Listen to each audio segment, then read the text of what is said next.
Hello. I've been making paper rocket launchers for a number of years and have come to the conclusion that one of the critical parts is to have a really high quality paper rocket. One that has a really good power to weight ratio and one that'll last up to 50 launches. So if that's something you're interested in today, stay tuned and we'll get started on showing you how to build one of those. All right. So we're going to need to run through the list of materials you need if you're going to do this right. So you need some 1/2-inch PVC pipe. And what I do on the pipe is I spiral wrap it with electrical tape. That gives you a little bit of space so that your rocket doesn't fit on your launcher too tightly. So the 1/2-inch PVC, 12 inches long, is really important. The other part is that you need some quality cardstock. I purchased this at a large retailer, and the first name starts with a W. And I think there's 60 sheets here, multiple colors, and I think I paid $4 for it. So the cardstock is relatively cheap and easy to access. When you buy some electrical tape, I usually buy a pack of 5. And you will need some glue sticks. I use the Elmer's washable glue sticks. Those seem to work really well. So that's kind of it. So let's get started. One of the things that you need to understand is that when you build your rocket tube, that's probably the most critical part of a successful rocket. So what we're going to do is with our 1/2-inch pipe, we are going to, we're going to roll this as tightly as possible. And that tight piece is really good. Sometimes to get it tight, you'll actually pull on this and pull on the pipe so that you can see on the end there's no gap. So we're going to roll this, and as you can see, all my ends line up, so we're pretty accurate on that. So we just roll this because we're trying to pre-shape this because this cardstock is really stiff. So once we've done that, we're going to grab our glue stick and then we're going to glue this as we roll it up again. So we just pre-rolled it to help with the shaping of it, but now we're going to start gluing it. I've tried in the past to glue the whole piece of paper, but that really didn't work well. So what we're going to do is we're going to get this pretty close, and then we're going to run a section of glue here, and we don't want any big chunks. And then we're going to roll this as tightly as we can. Now sometimes what I find is it's important, if I can't get it tight, I'll actually use like a butter knife to tuck that in. And then if we get it started right, we're going to be in good shape. So that feels pretty tight to me. So we're going to run another pass. We're going to roll. We're going to run another pass. And we're going to roll. And we're just going to keep doing that until we have the whole thing rolled up. Now it's very important when you get to the very end that your corners and the very end of it has plenty of glue on it. So we're going to roll that up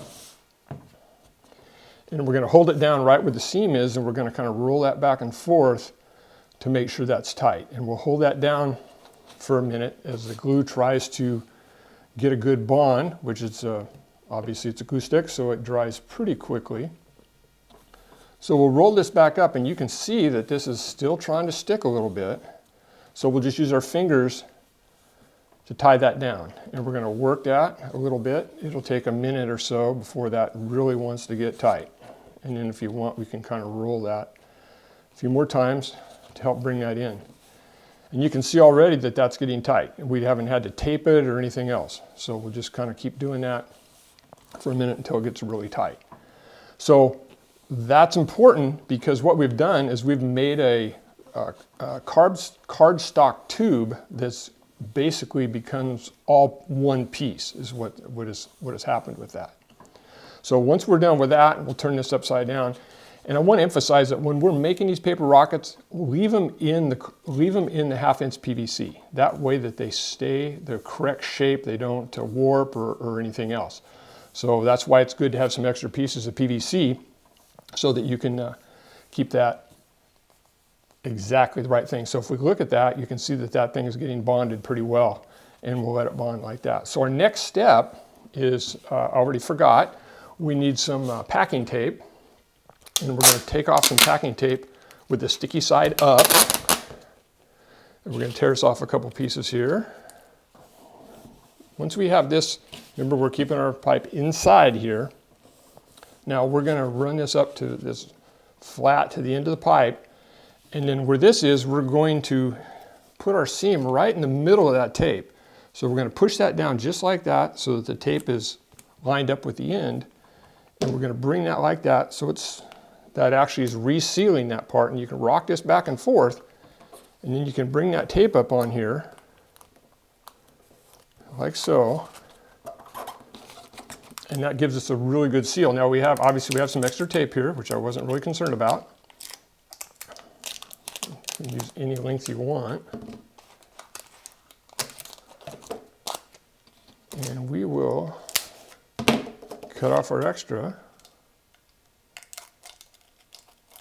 like so. And then this piece here, our second piece of tape, remember we put this with the seam down, so right now what we're going to do is we're going to do the exact same thing. We're going to put this back in here so that we have a good structural integrity, and we're going to do the exact same thing with the seam up. Now what we've done there is now we're going to rock that back and forth so it does that. And if you do this right, you're going to end up with a nice package there with, you can see there's no wrinkles or anything else if you do that carefully. So we'll pull this back off here, tape this off here, pull this back out. Now we'll just trim up the end of this for the excess tape. But you could make it exactly the right length if you wanted to, but I find that that's really just adds to the timeline and stuff. The other thing is when I'm making rockets, a lot of people make one. I always recommend that people make at least 5 at a time. And what I do is I just go through and make a whole bunch of tubes, and that way you're going to need a lot of paper rockets if you're having that kind of fun. So the next step is we need to figure out how to, this is a really nice tube. One of the things you want to check on is you can see the integrity of your tube just by pushing on it a little bit and see how stiff it is. This tube that we just made will actually be stiffer because the glue, it's bonded, but in 24 hours, it will be a stiffer tube because the glue will be totally set. So sometimes I just do tubes and then the next day finish the rocket, but that's totally up to you. So if we set this back up on here, a lot of people tell you to bend your tube over and tape it up. I'm really not for that for a couple of reasons. One, it causes you to waste important tube length, which you don't want to do, which is important. We'll talk about that later on. And it just doesn't end up as well. So what I've done is I really recommend a piece of cardboard stock, and 7/8 of an inch, was able to locate a punch and punched out 100 of these or so. And so you can take those and use that as a plug. So what you want to do is grab your electrical tape, and when you break this, you want to cut this because the tape stretches. You don't want to break it. You'd be better off go ahead and cut it because you'll end up stretching it later. So now that you've cut your tape, I take one of my cut washers and set it right about the middle of that. Then with my pipe, again with my 1/2 inch pipe, I'm holding on the end of it here so that I can actually push, my fingers pushing against the pipe, not down inside there. And then I'm going to roll this tape and pull it down so that it's molded just like that. So that basically that's our plug. So what we're going to do to make that plug even better is we're going to cross tape it, just like so. Turn it over there, would help a lot. Is we're going to cross tape that, so that gives us a lot of strength. This electrical tape's very strong and is going to really help us if we're working on high pressure. So once I get that worked down like that, then what I want to do is I want to take another piece of tape and I'm going to lock that down, just like that. And this can be tight, and the reason you can get it tight, remember we have our pipe in the middle here, so we're not compressing or crunching down on our good integrity of our tube. So now that we've cross taped that, and we have the piece in there, you can feel that. So we're going to take 2 more pieces of tape on a different direction, and we're going to cross tape that again. So we've done that twice, and then the next piece of tape will go that way. Just like that. And this stuff's really moldable, and if you have a wrinkle or something, that's not a big deal. I got a little wrinkle there you can see. But same thing, we're going to take our tape and we're going to lock that down. And I'll start You can see my ends are not at the same spot, but I always like to start down, so that makes it kind of neatens it up a little bit. And then we're going to do that. So that is our paper rocket body, and we have it capped in a way that will take really, really high pressure successfully. So our next step is we're going to take our hot glue gun, and I really like to use the high heat glue sticks because I think that makes a big difference in durability and how long they last. So we're going to just take a second and glue these on. I like these to be flush with the bottom. You can probably see that, and you can make them straight or you can make them pitched. For this section, we will just make them straight. So those are going to be like that. And we want to let those dry.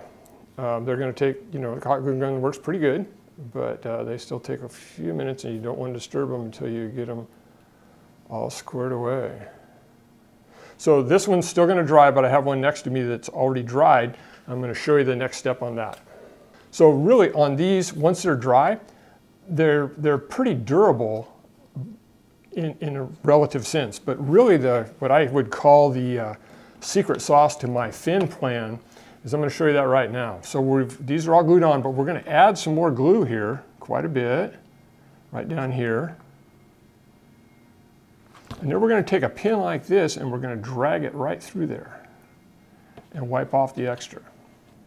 Now what that does is that gives us a nice concave structure here that adds strength to the fin. So we'll do another one of those. Then you end up with a nice concave thing like that.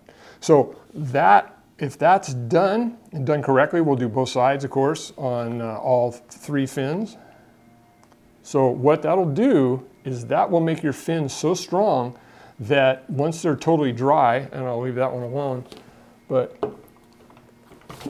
once these fins are so dry, you literally have trouble tearing them off. That's how strong they are if you use that method of putting your hot glue gun.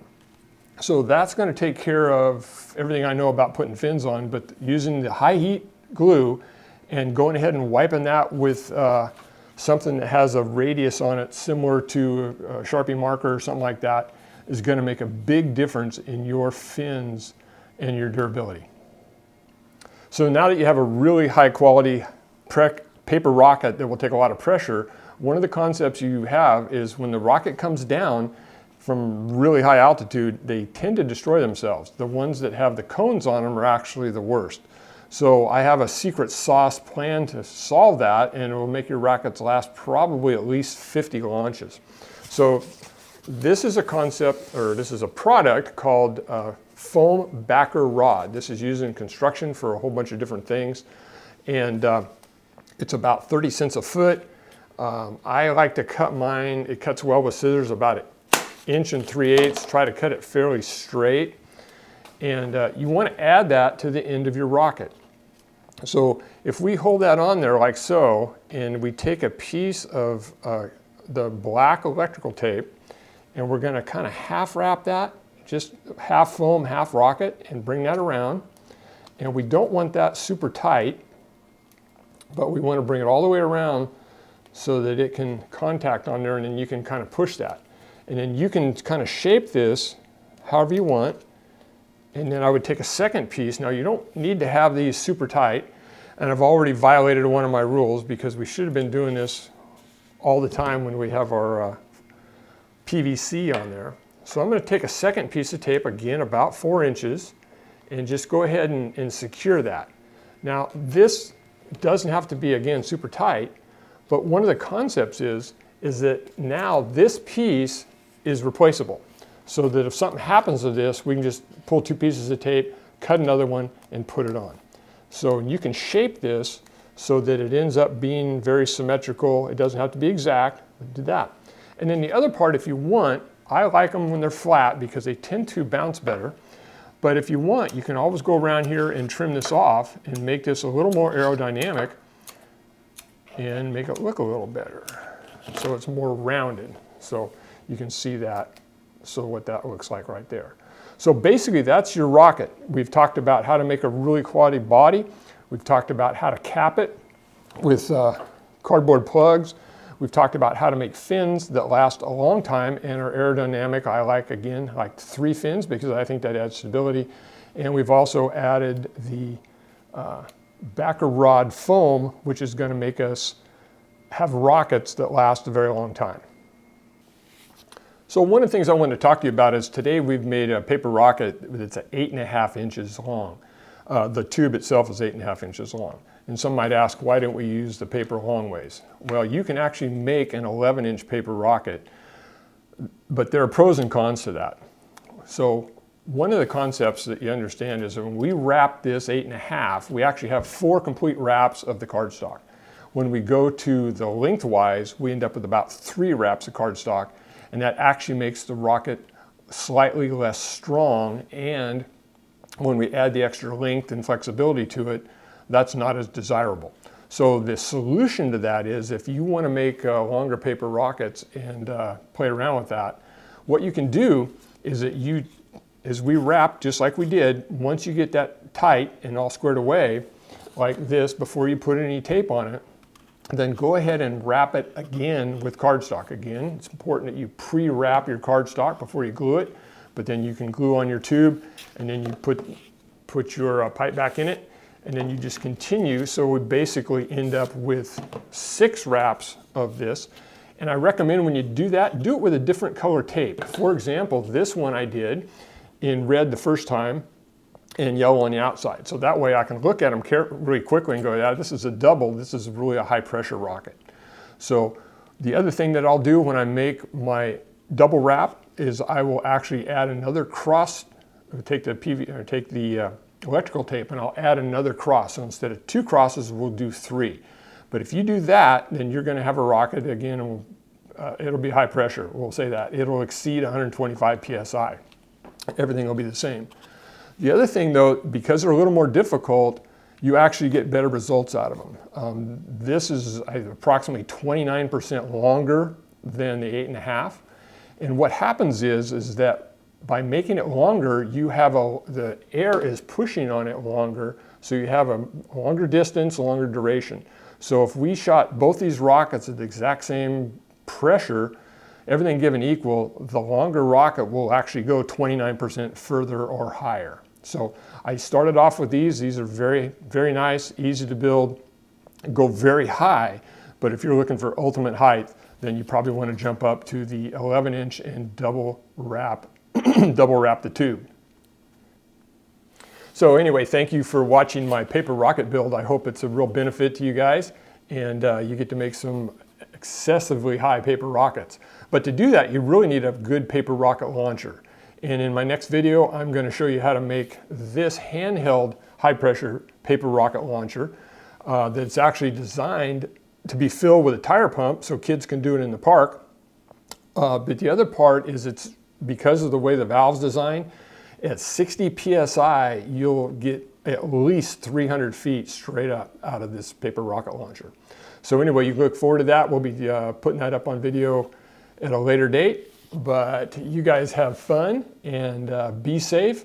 And when in doubt, be strong and kind.